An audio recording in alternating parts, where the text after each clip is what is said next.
நம்ம பாட்டுல வந்துட்டோம். இப்ப என்ன சொல்றது என்ன பண்றது ஒன்றும் புரியல. தம்பி ஒரு கதை சொல்றேன், அதை கேளு. கதை ஒண்ணு சொல்ல வந்தீங்க, அது கொடுத்து கேட்டு பாருங்க. ஐயா அம்மா கதை ஒண்ணு சொல்ல வந்தீங்க, அது கொடுத்து கேட்டு பாருங்க. அட என்ன கதைங்க அது? பாவங்கள் போக்கவே சாபங்கள் நீக்கவே உலோகம் வந்தாரையா, மனிதனை மீட்டவே பரலோகம் திறக்கவே சிலுவையை சுமந்தாரையா, தண்ணீரை குறைத்தாரையா, சந்தோஷம் தந்தாரையா.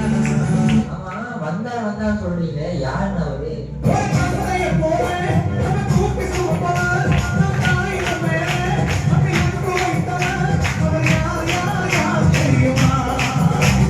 சொல்றீங்களே.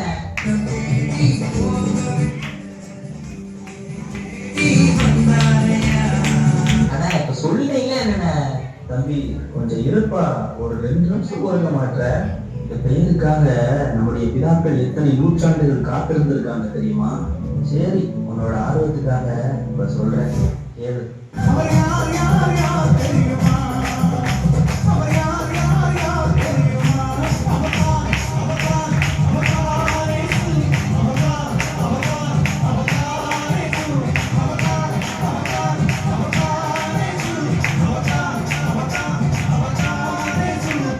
கொஞ்சம் மாத்தி சொல்லுவோமா?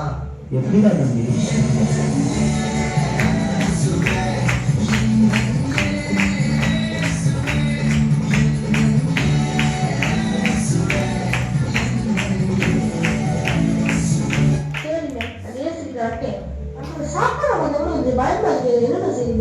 தம்பி நம்ம யாரு, நம்ம எப்பேற்பட்ட சந்ததி உனக்கு தெரியுமா?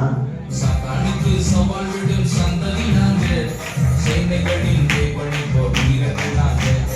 சாத்தானுக்கு சவால் விடும் சந்ததி நாங்க, சேனைகளின் தேவனை வீரர்கள் நாங்க.